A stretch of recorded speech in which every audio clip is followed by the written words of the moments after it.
Olá, boa noite.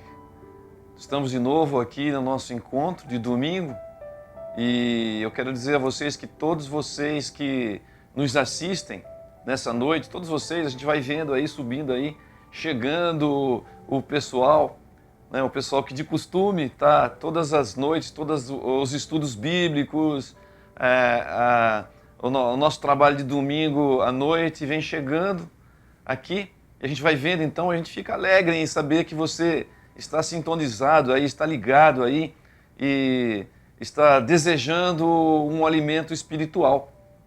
Então, eu quero dizer a você que você é muito bem-vindo aqui nesse trabalho que estamos fazendo. Você é muito bem-vindo. Que Deus abençoe sobremaneira a sua vida. Que a graça do Senhor Jesus alcance verdadeiramente o seu coração e você se alimente dele. Tá bom? Deus abençoe. Vamos orar, então, iniciando o nosso trabalho de domingo. Vamos orar ao Senhor. Senhor, em nome de Jesus, mais uma vez nós estamos aqui e queremos te agradecer mais uma vez pelos recursos que temos, por tudo que tem sido feito, pelo trabalho que tem sido feito. Deus, em nome de Jesus, obrigado pelas condições que o Senhor tem nos dado. Nós te louvamos e bendizemos a Ti. Bendizemos também ao Senhor pelos recursos que o Senhor tem dado aos irmãos de poderem estar conectados, ainda que à distância, mas conectados uns com os outros, podendo ver ali quem está vendo. E isso é bênção do Senhor, porque de certa forma anima o nosso coração de saber que mais e mais pessoas estão interessadas no crescimento espiritual, em se aproximar do Senhor. Deus, por favor, Deus, em nome de Jesus, que o Senhor derrame da sua bênção, do seu cuidado e um pedaço de pão para que os teus filhos hoje, Senhor, se sintam alimentados por Ti.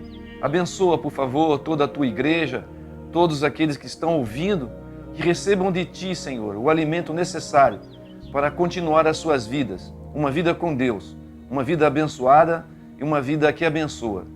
Abençoa, Senhor, por favor, nesses termos, nessa oração, nós imploramos a Ti com gratidão no nosso coração, em nome de Jesus, o Cristo, o Senhor, o nosso Salvador. Amém. Celebrai com júbilo ao Senhor todos os povos, celebrai com alegria ao Senhor. Vamos celebrar, vamos louvar ao nosso Deus.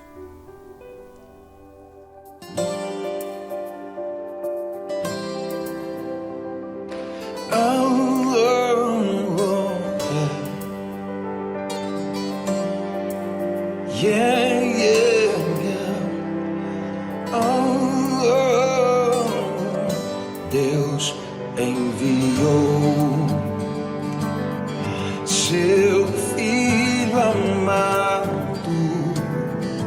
para salvar e perdoar. Na cruz morreu por meus pecados, mas ressurgiu e vivo com o Pai está. Porque Ele vive, eu posso crer no amanhã. Porque me vive, temor não há. Mas eu bem sei que a minha vida Está nas mãos do meu Jesus, que vivo está.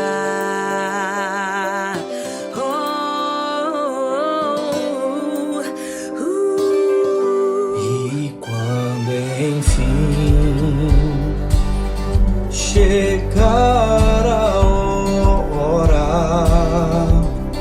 em que a morte eu enfrentarei, Sem medo, então terei vitória. verei na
sei que a minha vida está nas mãos do meu Jesus, que vivo está.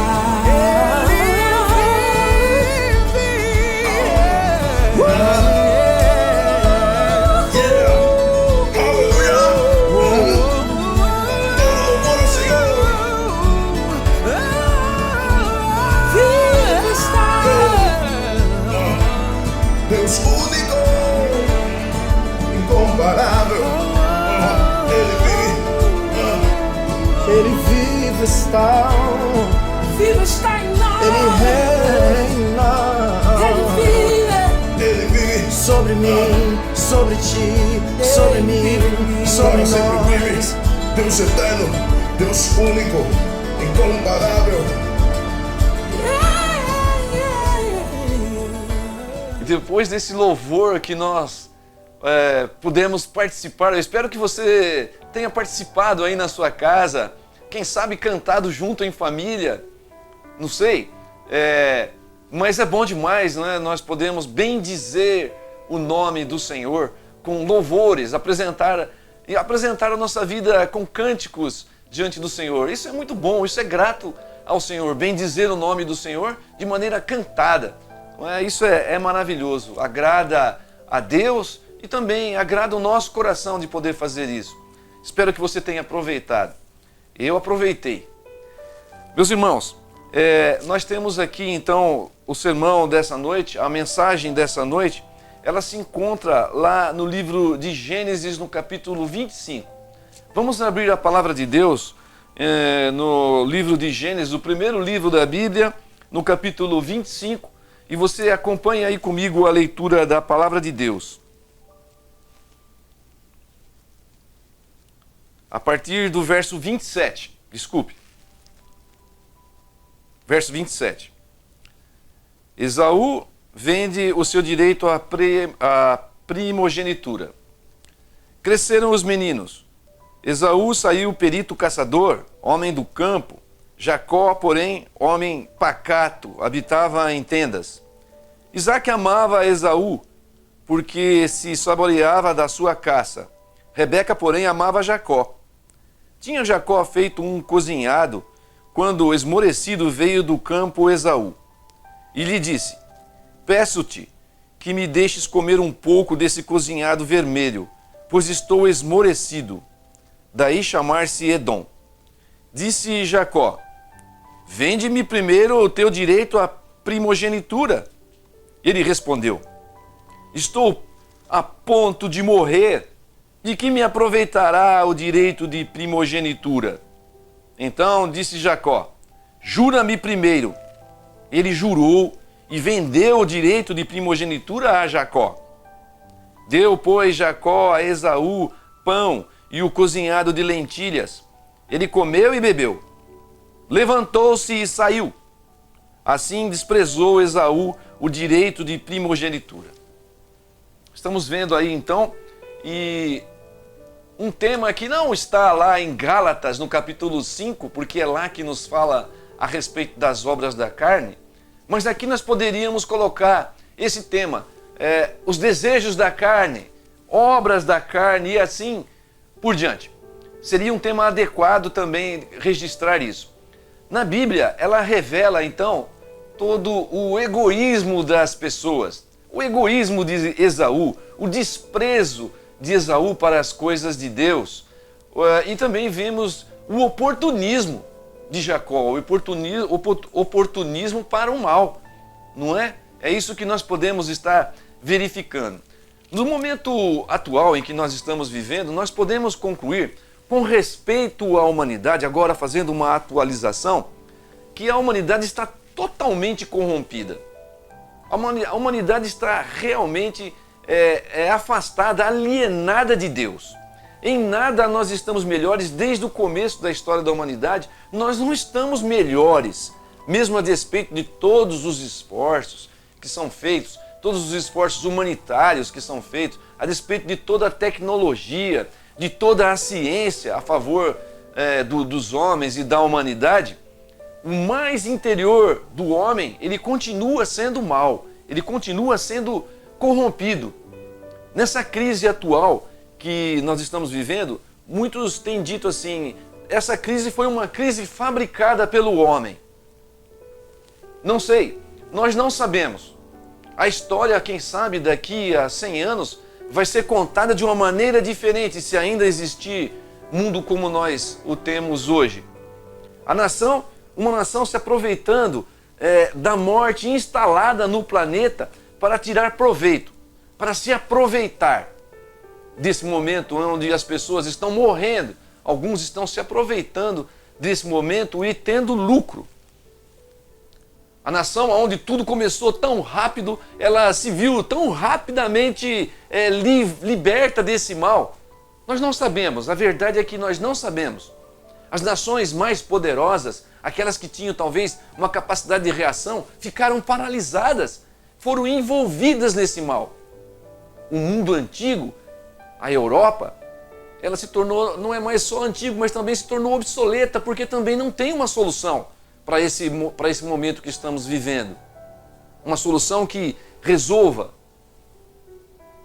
Os olhos agora estão voltados para o outro lado do mundo. Não é isso que está acontecendo? O nosso objetivo aqui é estar comprovando, estar evidenciando que desde a entrada do pecado na história do homem, ou na história da civilização, o único remédio realmente eficaz, o único remédio realmente que resolve o problema do homem é Jesus Cristo, que tira o pecado do mundo. Ele é o único remédio que pode transformar, que pode resolver o problema do coração, ou o problema do mal, ou o problema do pecado. Nem toda a ciência, nem toda a tecnologia, nem todos os esforços humanos não fazem o homem melhor ou ele aceito por Deus. O Salmo 143, o Salmo 14, no verso 3, ele diz o seguinte: todos se extraviaram e juntamente se corromperam. Não há quem faça o bem, não há nenhum sequer. Paulo se utilizou disso, ele falou, ele atualizou, ele mostrou que desde quando tiver sido escrito, isso ainda está valendo. Ele também falou lá, está escrito em Romanos, no capítulo 3, no verso número 12, ele colocou nos mesmos termos. Toda a humanidade está corrompida. Se estão extraviados, se estão perdidos, se estão cegos pelo Deus desse século, como diz a Escritura, porque o mundo jaz no maligno, então eles estão cegos, eles não podem encontrar o caminho. O cego não pode encontrar o caminho sozinho. A mão do céu foi estendida. Deus estendeu a sua mão para resgatar a humanidade.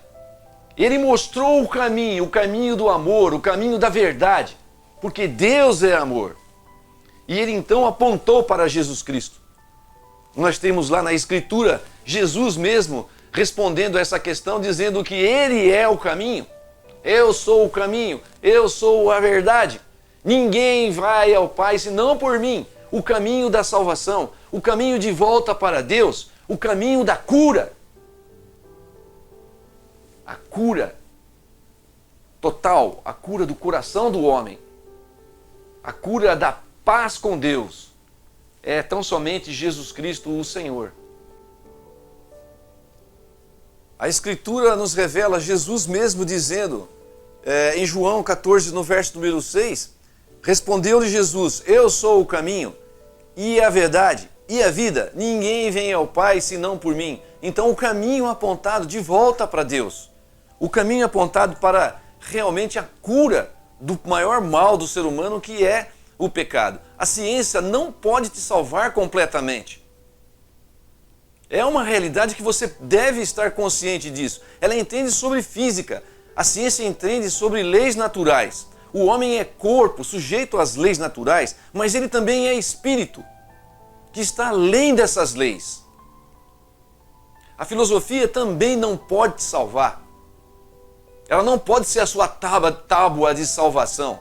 A filosofia, ela entende, ela forma, dá uma formação no intelecto do ser humano, mas ela não muda o coração. Essa que é a grande realidade.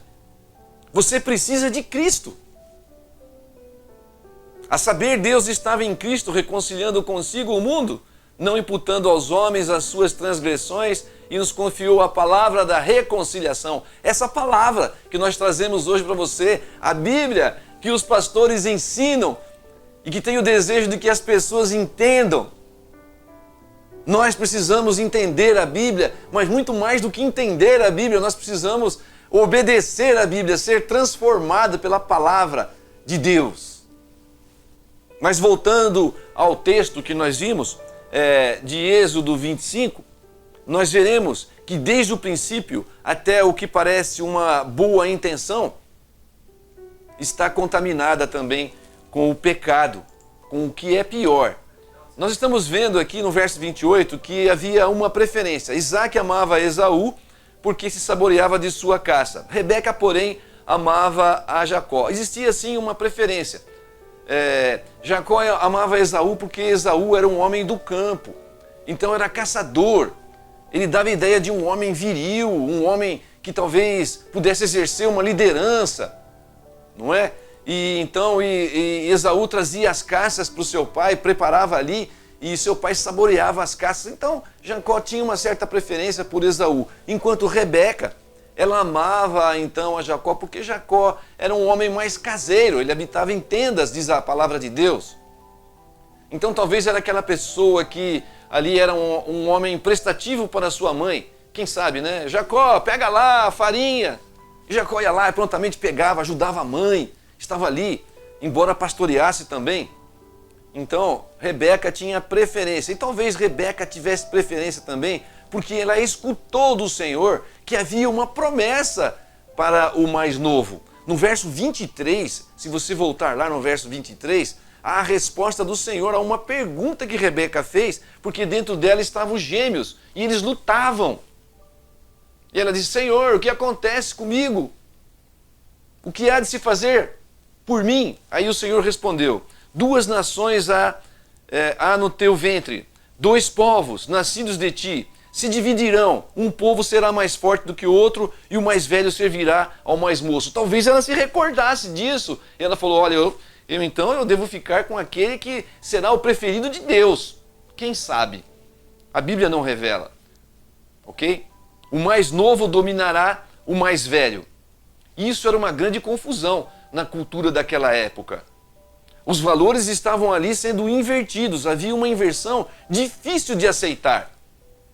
Era algo que não era comum, que não era natural. Por isso, era difícil de aceitar. Ok? Então, o que nós podemos aprender disso? Nós podemos aprender que acontecem coisas que não são naturais para nós, que são difíceis também de aceitar, mas elas seguem um propósito de Deus. Quem sabe nós queríamos que fosse diferente as coisas. Talvez nós sofremos algumas perdas. Talvez nós tenhamos uma insatisfação relacional. Alguns conflitos que nós achamos que não deveríamos estar envolvidos, que não deveria ser daquele jeito. Nós esperaríamos que fosse de um outro jeito. Mas isso tudo está dentro de um propósito de Deus. E os propósitos de Deus, os pensamentos de Deus, são mais altos do que os nossos pensamentos. Essa é uma das lições. Agora eu quero propor a você a seguinte proposição: a bênção ou um guisado? A bênção ou um guisado? Eu vou fazer uma ilustração agora aqui. Havia muitos trabalhadores dentro de uma empresa e o patrão chamou um dos seus trabalhadores e disse a ele: olha, nós temos um cargo aqui de alta confiança. É um cargo onde vai melhorar a sua vida. Mas é um cargo de altíssima confiança e de altíssima responsabilidade. Entretanto, para que você trabalhe, para que você seja promovido para esse cargo, você certamente deverá abandonar a sua fé. Aí ele disse: você não precisa responder hoje. Vá para sua casa e decida, amanhã você vem e nos diga qual foi a sua decisão. E o homem foi para sua casa e passou a noite ali com aquele conflito interior. E no dia seguinte ele estava decidido. E ele foi e entrou no escritório do patrão e disse: patrão, eu aceito trabalhar nesse cargo que o senhor está propondo. E o patrão olhou para ele fixamente e disse assim: pois eu decido que você não está apto para esse cargo. Ele ficou surpreso, falou: não, mas eu fiz o que o senhor propôs. E o patrão disse a ele, falou assim: bom, se você foi tão rapidamente, se você desistiu tão rapidamente da crença dos seus pais, como é que eu posso confiar em você naquilo que pode ser menor? Certamente você nos trairá. Essa foi a conclusão do patrão. Se ele foi capaz de abandonar algo que era tradição da sua casa, algo que foi imposto, algo que era de Deus, que julgava ele ser importante, se ele foi tão precipitado a ponto de desistir da sua própria fé tão rapidamente, então ele talvez foi tido como um homem desleal e ele não seguiria ali com fidelidade aquilo que o patrão precisava que fosse feito. Esaú também não cumpriu aquilo que se esperava dele. E ele abandonou aquilo que era mais precioso, ele lançou fora. E ele vendeu o seu direito de primogenitura assim tão facilmente, por nada. Então é o que nós vimos lá. Esaú então veio do campo. Esaú veio do campo da sua caça e ele estava muito cansado. E eu acredito que ele se sentia mal. Ele estava muito ruim. Talvez ele estivesse com um tipo de uma hipoglicemia. Aquela necessidade de comer alguma coisa. Não sei se você já sentiu isso. Eu já senti isso e é uma sensação horrível mesmo. De você ter necessidade de comer alguma coisa. Talvez Esaú estivesse com essa necessidade. E ele então chega ao seu irmão e pede comida ao seu irmão. Porque viu que ali Jacó estava preparando um guisado, preparando ali um cozido de lentilhas, como diz a palavra de Deus. E ele pede. Jacó, observando então Esaú, ele vê ali uma oportunidade. E ele lançou a sorte naquele momento. Ele faz uma proposta de um jogador. Jacó fez uma proposta de um jogador. E ele fala: um prato de cozido por sua primogenitura. Eu lhe dou sim o cozido se você me vender o direito de primogenitura. Vejam que proposta, então, Jacó fez para Esaú naquele momento. No momento que ele estava precisando, Jacó percebeu que Esaú tinha uma necessidade. Esaú, na verdade, era uma pessoa exagerada. Talvez estivesse sim se sentindo mal. Mas olha o que ele fala no verso 32. Ele respondeu: estou a ponto de morrer. Mas será mesmo que ele estava a ponto de morrer? Será que Esaú estava mesmo a ponto de morrer? Será que era essa a situação em que ele se encontrava? Por causa de um mau sentimento ali, uma necessidade do seu corpo. Será que ele realmente estava a ponto de morrer? Ele disse: de que me aproveitará o direito de primogenitura. A bênção por um guisado. Esaú era o primogênito. A ele pertencia a herança. E ele estava desprezando isso. Ele daria continuidade ao pacto, à aliança que Deus tivera feito com o seu avô e depois com o seu pai. Ele desprezava tudo isso. Ele lançava fora tudo isso. Ele seria o representante do povo de Deus. Mas ele, por causa de um guisado, por causa da necessidade do seu corpo, ele não levou em conta nada disso. E então, o que diz no verso 34? Deus deu, pois, Jacó a Esaú o pão e o cozinhado de lentilhas. Ele comeu e bebeu, levantou-se e saiu como se nada tivesse acontecido, como se aquilo fosse nada. Assim desprezou Esaú o seu direito de primogenitura. desprezou a aliança de Deus, desprezou e desonrou os seus pais, deu as costas para as promessas do Senhor. Veja que Deus prometeu a Abraão, Deus fez promessa, ele disse, a sua descendência será grande. Ele levou então, uma noite em que Abraão estava dentro da sua tenda, ele tirou Abraão para fora da tenda, para que ele tivesse nova visão, nova perspectiva. Falei, olha só, Abraão, olha para o céu. E Abraão olhou e viu, o que você vê? Eu vejo muitas estrelas, muitas, incontáveis estrelas. Falou, se você puder contá-las, a sua descendência será como as estrelas do céu. Eu te abençoarei e eu te engrandecerei. O pacto, a promessa, a aliança. E assim ela perpetuou com Jacó. Foi assim com Jacó. Esaú desprezou tudo isso.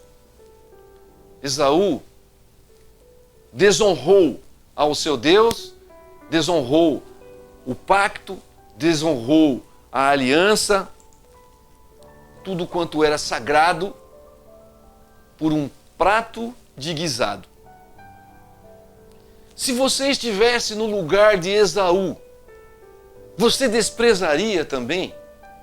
Se você estivesse ali naquela situação, ou numa situação similar, você também desprezaria?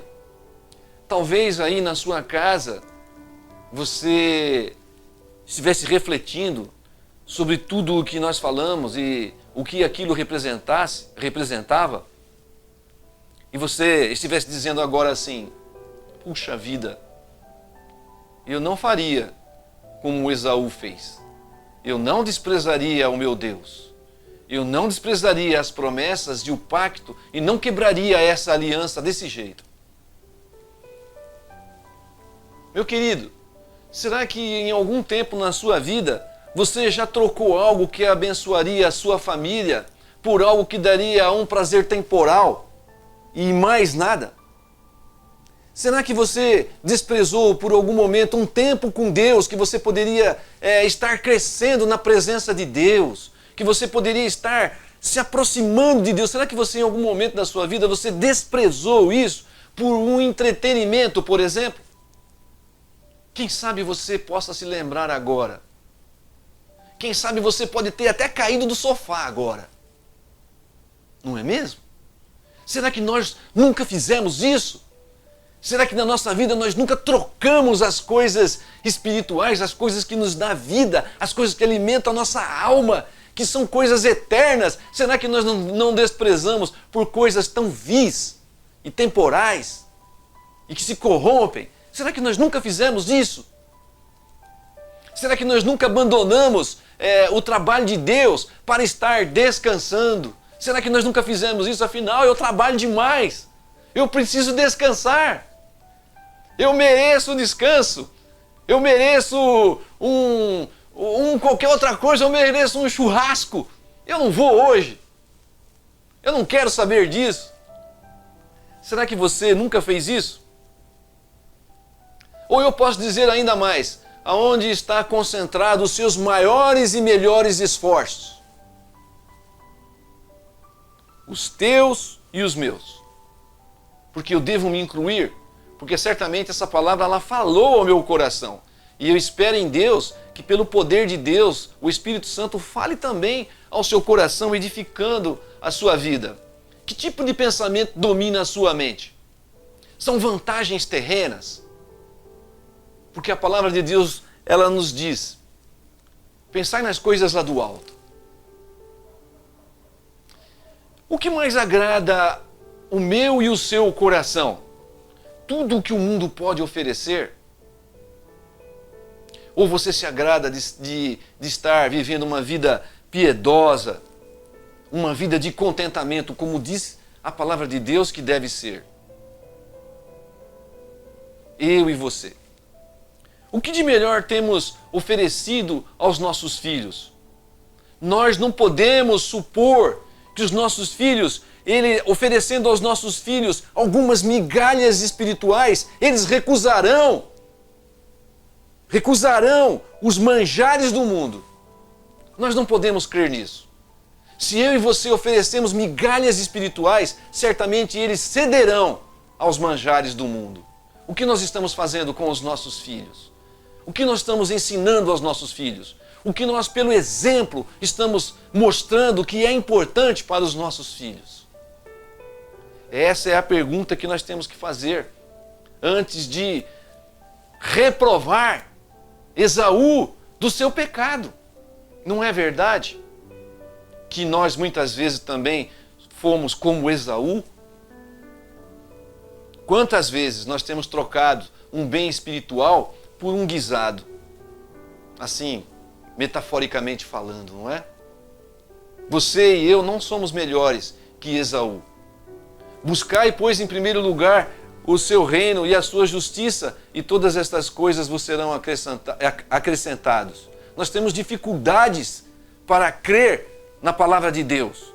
Nós temos dificuldades para colocar em prática aquilo que a palavra de Deus nos recomenda. Depois de toda a prova de amor de Deus por nós, depois de tudo que Jesus fez por nós, pagando a nossa dívida, nos aproximando, nos reconciliando com Deus, fazendo a paz entre os homens e Deus, prometendo e nas suas promessas de vida eterna, e nas suas promessas de que um dia Ele voltará e nos levará junto com Deus, para Deus. E depois de todas essas promessas, e depois de tudo o que Ele fez, comprovadamente pelos fatos registrados nas Escrituras, nós ainda assim temos dificuldade de crer na palavra de Deus e de obedecer à palavra de Deus. Nós não somos muito melhores do que Esaú. Muitas vezes nós nos tornamos famintos pelas coisas que vão nos distanciar de Deus. Eu e você, nós temos que reconhecer isso. Nós temos que olhar para nós e isso tem que causar em nós um arrependimento e um desejo maior de crescimento para com Deus. Um compromisso mais acertado com Deus. Você conhece alguém que orou pedindo uma bênção para Deus por muito tempo talvez, e depois que esse recebeu essa bênção, essa pessoa se distanciou de Deus? Você conhece alguém assim? Melhor a bênção do que Deus dá bênção. Será que também isso não é uma verdade para muitas pessoas? Depois que recebem a bênção, esquecem de Deus. Não querem mais saber. O que eles queriam era a bênção, mas não o Deus da bênção. Esaú foi profano. Ele trocou o que era eterno pelo que era temporal. Ele desrespeitou tudo o que era sagrado. Não venhamos nós a fazer o mesmo.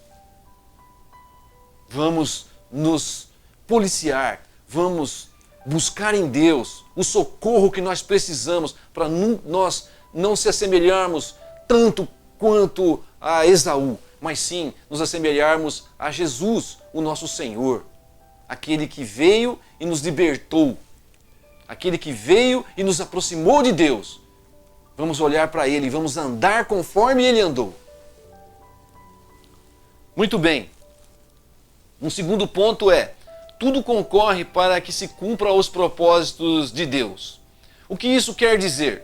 Quer dizer que Deus nunca é pego de surpresa. Deus sabe todas as coisas, até mesmo as coisas negativas, elas concorrem para executar os planos de Deus. Como foi o caso ali de Esaú e Jacó. Não é? Deus, Ele está no controle de tudo. Nós não podemos nos enganar quanto a isso. Todas as coisas estão sob o governo de Deus. Esaú profanou a aliança e ele foi desleal. Mas mesmo assim, Deus executou os seus planos em meio ao descontrole por parte de Esaú e também por parte de Jacó, que foi uma pessoa controladora, oportunista naquele momento, para o mal.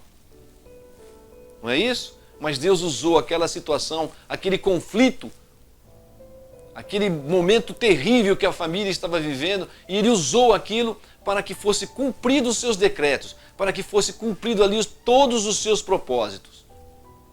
Então, algo que parece ruim naquele primeiro momento, nós temos que entender que Deus está no controle, e Deus usa todas as coisas para cumprir os seus propósitos eternos. Paulo, o apóstolo Paulo, ele entendeu isso.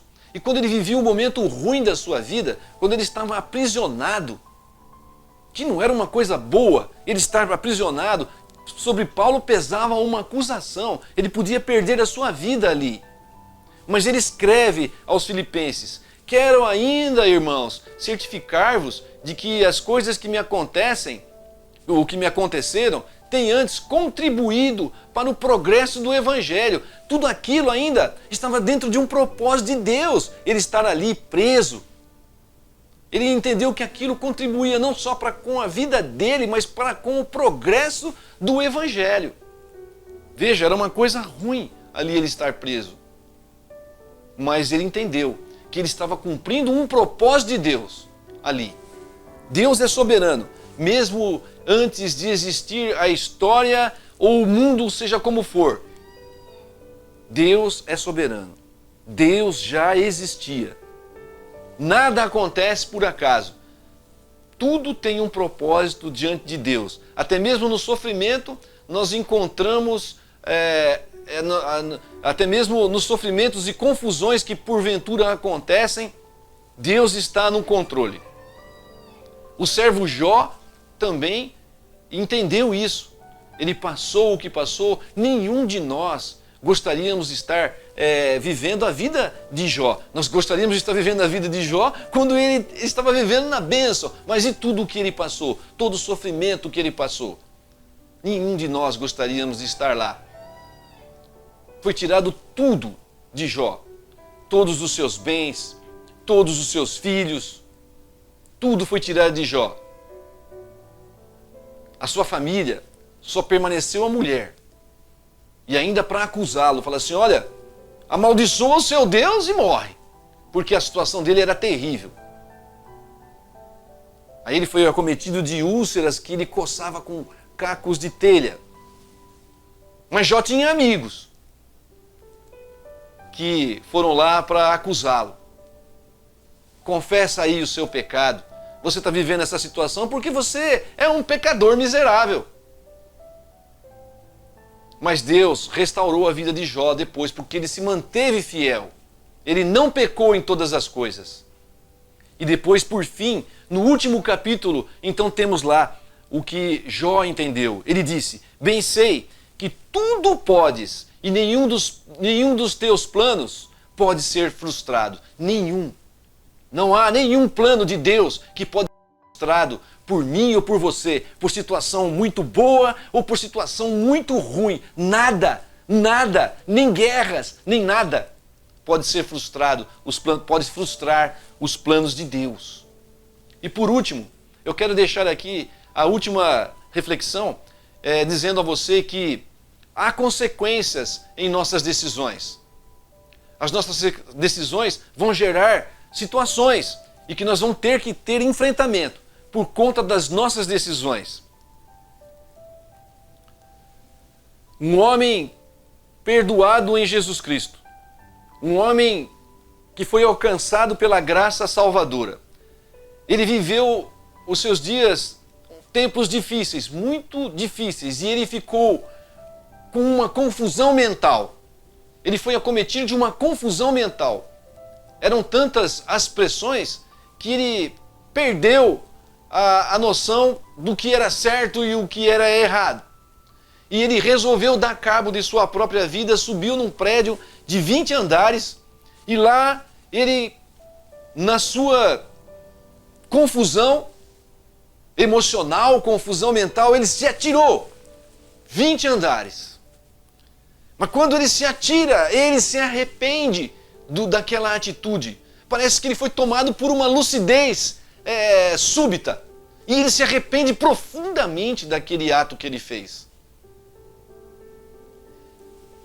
Deus o acolheu. Mas ele desceu até o fim. Porque a lei da natureza não perdoa. E a gravidade empurrou ele para baixo. E ele morreu. Então, nós temos que assumir a nossa responsabilidade. Nós sabemos que tudo o que nós fazemos é a lei da ação e reação. Tudo que você faz, então, alguma coisa vai acontecer com respeito. Tudo que nós semeamos, nós vamos colher, de acordo com o que nós semearmos. Como seres humanos, nós estamos sujeitos às leis naturais. Não é como foi o caso desse homem. Toda ação haverá uma reação. Então, nós somos responsáveis. Nós podemos esperar as consequências do nosso pecado. Isso é o que acontecerá. Você pode esperar que haverá consequências quando você se afastar de Deus, quando você resolver viver uma vida de pecado. Haverá consequências disso, mesmo que você depois se arrependa desse mal. Esaú desprezou a aliança de Deus, desonrou os seus pais, não fez caso do pacto da bênção e das bênçãos que se seguiriam por ali. Trocou o que era santo por aquilo que era vil. A impaciência, o desprezo e a falta de visão pela bênção de Deus, a bênção pactual, ou seja, o seu pecado, custaram para Esaú a sua primogenitura. Todo o pecado traz consequências. Nossas escolhas trarão consequências, resultados. O que nós semeamos, nós plantamos. Se você escolher viver os prazeres desse mundo, você estará se afastando de Deus. Eu e você. Nossa conclusão, então: não troquemos as coisas que nos aproximam de Deus por aquilo que é nada. Não façamos isso. Tudo o que ocorre são para que se cumpram os propósitos eternos de Deus. Esteja dentro daquilo que for melhor, daquilo que for santo, daquilo que concorre para a exaltação do nome de Deus. Porque tudo concorre para a execução dos propósitos de Deus. E por fim, então, nós somos responsáveis por nossas decisões. Deus abençoe a igreja, Deus abençoe o seu povo, que essa palavra traga ensino para a sua vida, que o Espírito Santo de Deus continue falando no seu coração, alimente a sua vida e faça você progredir numa vida abundante com o nosso Deus. Esse é o desejo para a minha vida e eu certamente desejo para a sua vida. Deus abençoe, que você tenha uma ótima semana. Vamos orar. Senhor, em nome de Jesus, o Cristo, o Salvador, ajuda-nos, Senhor, a realmente fazermos escolhas que honrem o seu nome. Escolhas, Senhor, que exaltem a sua pessoa. Queremos estar dentro dos teus propósitos, vivendo como vasos de bênção para o Senhor. Ajuda-nos, por favor, Senhor. Ajuda-nos a entender que, seja como for, o Senhor vai cumprir a história até o fim. E todos os seus planos, todos os seus desígnios, eles serão cumpridos. Deus, ajuda-nos a estar dentro daquilo que é melhor. Por favor, Senhor, ajuda-nos a sermos mais parecidos com o teu filho Jesus e não como Esaú, que desprezou todo o conselho da palavra, que desprezou todo o conselho de Deus, que desprezou tudo aquilo que era santo, que era melhor, mas resolveu viver o desejo da sua carne. Deus, nos livra disso, por favor. Deus, traga à nossa consciência que somos responsáveis por tudo o que nós fazemos. Aquilo que nós plantamos, certamente nós colheremos. Deus, ajuda-nos a vivermos essa verdade e plantarmos para a vida eterna. Plantarmos coisas substanciais para nós, para nossa família, para os nossos amigos, para os nossos irmãos. Deus, ajuda-nos nesse propósito. Muito obrigado pela beleza, pela verdade da tua palavra. Obrigado pelo Senhor Jesus que nos comprou com o seu sangue. E abençoa, Senhor, e faz vivificar essa verdade em nossa vida todo dia, todo tempo, para que o seu nome seja engrandecido no nosso viver cotidiano. Abençoa a tua igreja, abençoa o teu povo, abençoa, Senhor, e nós te pedimos por amor do nome do Senhor Jesus. Amém. Meu irmão e minha irmã, por favor, você que é fiel ao Senhor, você que sempre foi uma pessoa que prezou pelas coisas de Deus, por favor, faça o que a palavra de Deus recomenda. Dizime, colabore com a obra do Senhor, oferte ao Senhor, para que essa obra continue aqui em São Joaquim e em todos os lugares. Você verá aí que você pode contribuir. Nós não podemos estar depositando aqui no gasofilácio como nós normalmente fazemos, mas você pode transferir, fazer uma transferência. Você pode vir aqui até se quiser, porque eu estou aqui todos os dias, das 9 até as 13 horas, de terça até sábado. Então você pode vir aqui também e colocar no gasofilácio se você assim o preferir.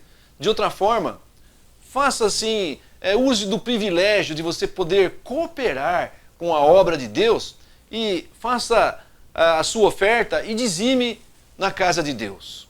Deus abençoe a sua vida e até o próximo encontro.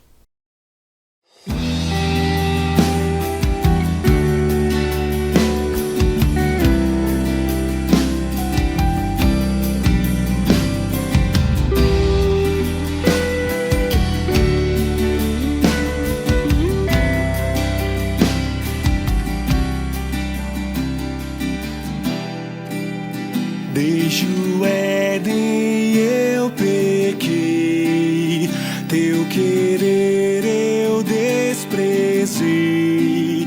Fui rebelde, fugi do Senhor.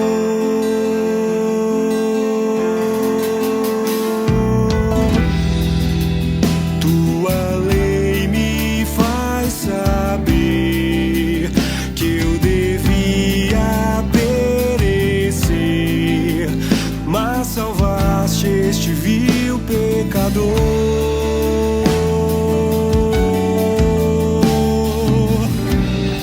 Na cruz do Calvário, teu sangue verteu, e agora sou digno de ser chamado filho de Deus.